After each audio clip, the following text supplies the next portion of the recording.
nearly 40 hours on like 4 different planes, we finally made it to Namibia. Super exciting. We didn't record anything earlier because we're kind of rushing because we're not supposed to be driving after dark. But we did get the run through of the car, the camping equipment, 4x4, and we made a grocery store stop. So we'll have to show everything a little bit later, but so far so good.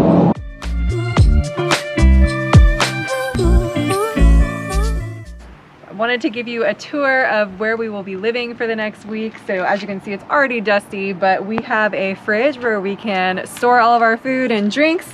It's battery operated. We can plug it in at night. We also have these containers that hold all of our things like cutlery, cutting boards. We've got our propane tank that we use to cook with the thing that we sit on top, all of our cleaning supplies, kettle for coffee. We've put our suitcases back here. We also have sleeping bags for the tent. And then in the back, you can see there is a table and some chairs. And we use those for dinner and cooking. The inside is pretty unexciting, but again, the driving is on the right, which is always entertaining. We have a pretty good setup so far.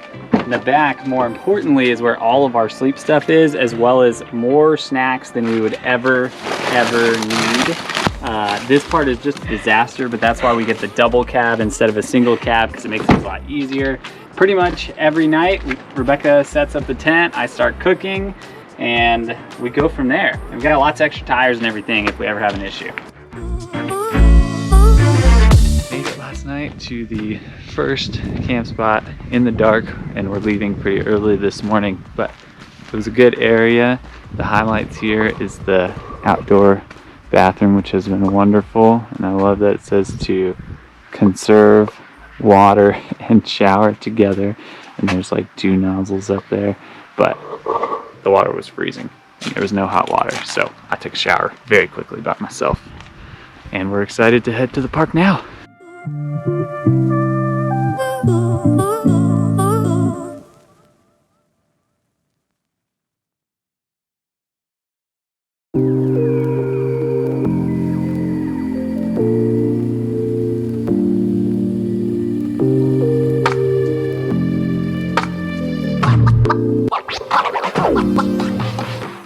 It's a real test of my driving skills, I guess. Trying to get around this zebra who hasn't moved yet.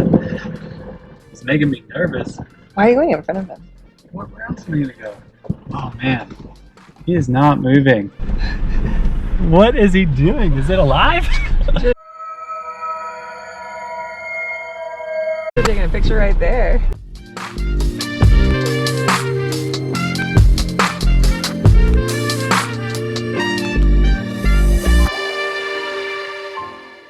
This guy is like right at us. I'm a little nervous. Holy crap.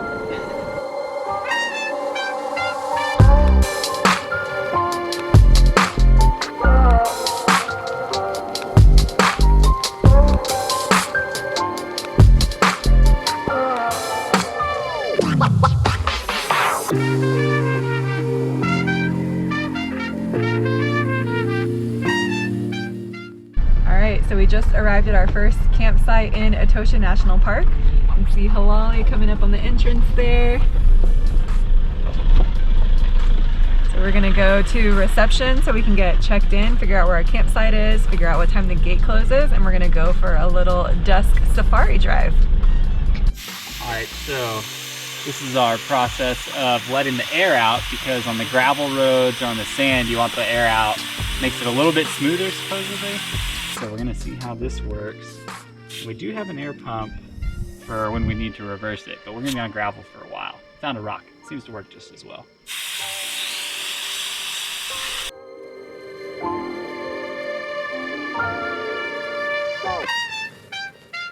Okay, we are coming up on the end of our first game drive in Etosha National Park.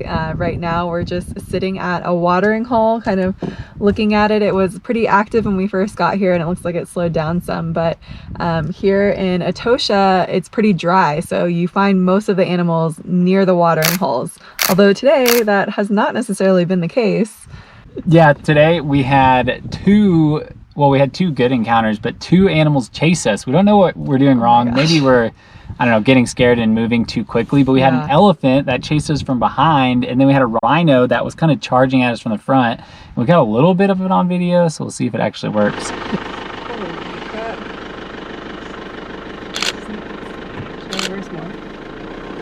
Yeah. Keep her, go somewhere. You're good, you're good. Just keep reversing.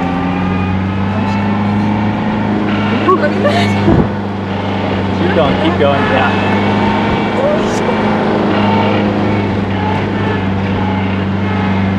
Yeah. Also excited because we bought this checklist book, which not only has a map and fun facts, but it has a checklist of all the animals, which is fantastic. Kind of like a little kid, but it's fun to actually like know what you're looking at and check the boxes too. Yeah, definitely helpful to have a guide. We saw a black-backed jackal run by, and we were like, that looks like a dog or a fox. What is that? And it was so nice to be able to look it up and be like, oh, that's really cool. Now we know what this is. Now closing out before we got to get back to the gate in about 25 minutes.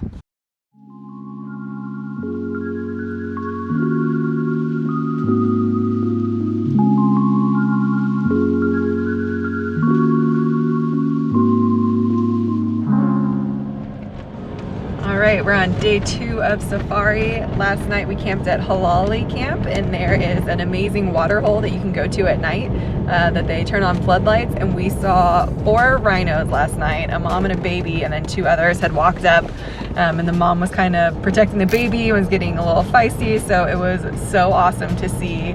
And then we also saw a couple hyenas. It was pretty cool.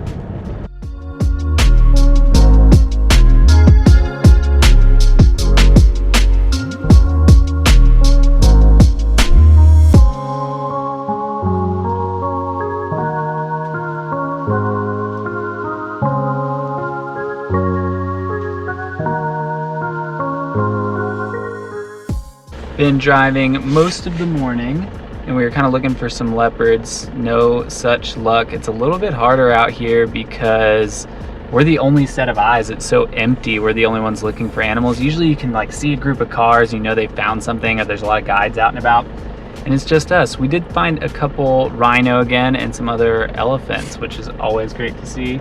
And then we also have seen lots and lots of zebra, wildebeest, and what we call deer, which is just a vast collection of things with antlers.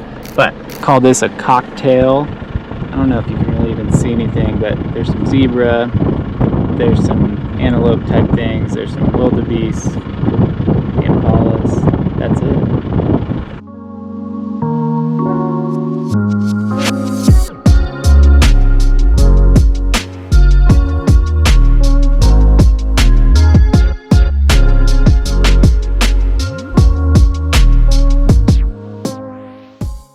We are standing in the Etosha salt pan, which is 1,900 square miles. I think there used to be water here, and it's called a salt pan because all the water dried out and left a lot of salt. You can see the ground is all caked like a desert. It's really cool looking. It's like little chunks of clay and salt. Pretty awesome. We're allowed to walk out here because there's no animals this far out from where we are because it's so dry. No animals will be foolish enough to come out here except for humans.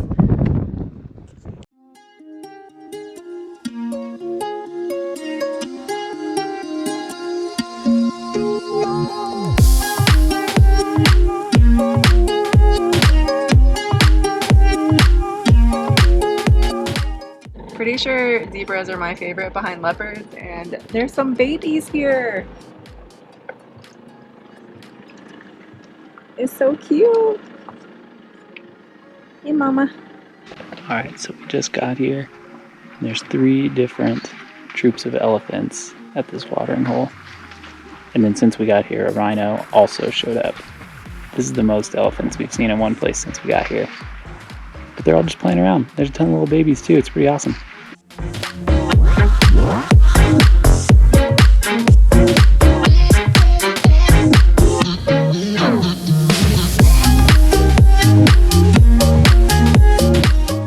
Okay, we are at our second camp tonight, and they actually didn't have campsites when we went to book, so we're staying in one of the bush chalets.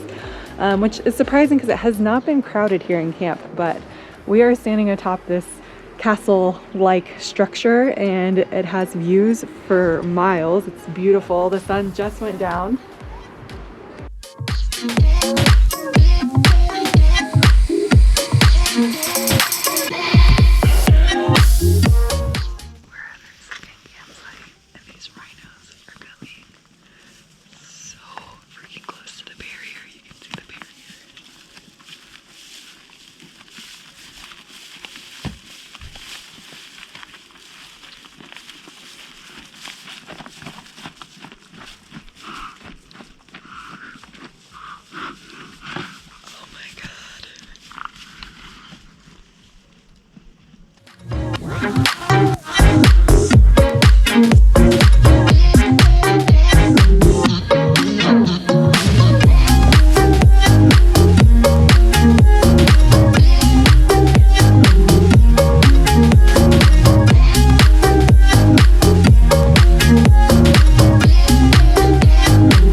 All right, we had a quick pit stop for the bathroom, and bathroom break on safari is a little bit challenging.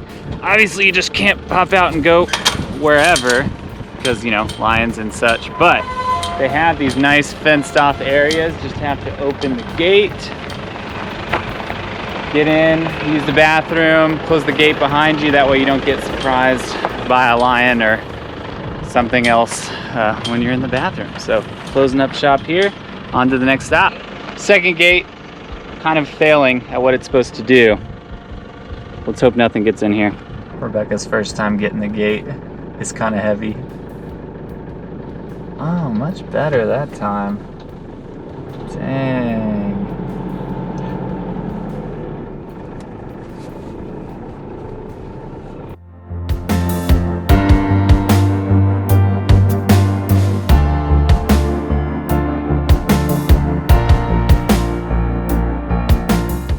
This is what previous safari guides that we've had on past trips have called an African cocktail. There are giraffes, zebras, wildebeest, rhinos, impalas, oryx, so many animals all at this watering hole. It's kind of nuts. It's like a frenzy.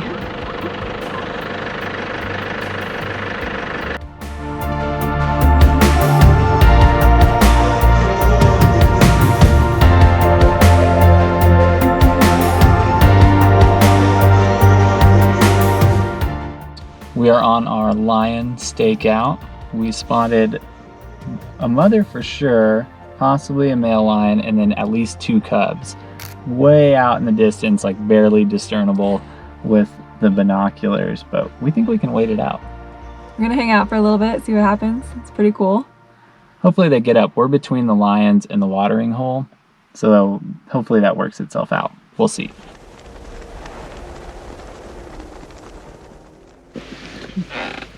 Long story short, we did not get the lions to come next to us. We did get some photos from a ways away that were pretty good, but they never came within like 150 yards despite our sitting there for probably 2.5 hours maybe. But still enjoyed the experience, and we're going to try again tomorrow. Yeah, we while we were there, we met this German couple who was in this like supersized UPS converted truck, and they had zebra print on the outside, and they come here every year, and they've been here for 50 days so far in the national park, and this is their second time here this year, so nuts. They told us all about the lion pride. Now back to the watering hole with our drinks, see what we can spot.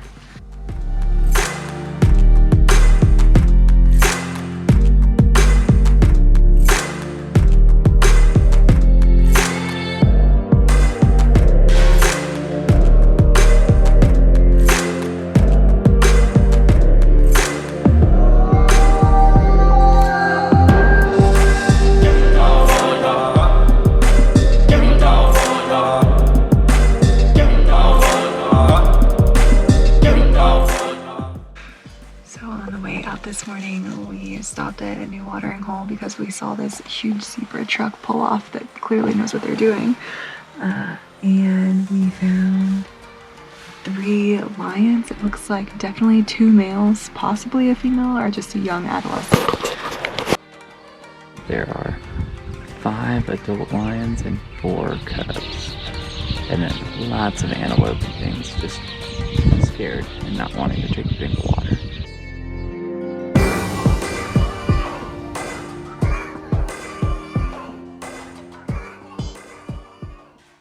Roads here a bit bumpy.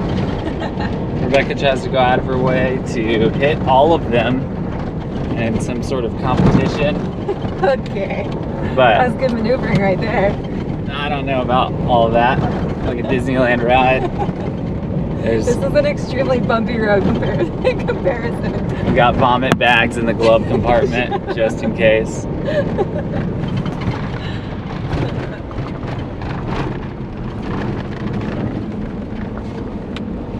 Are you still recording? Yep. Okay, we're doing good.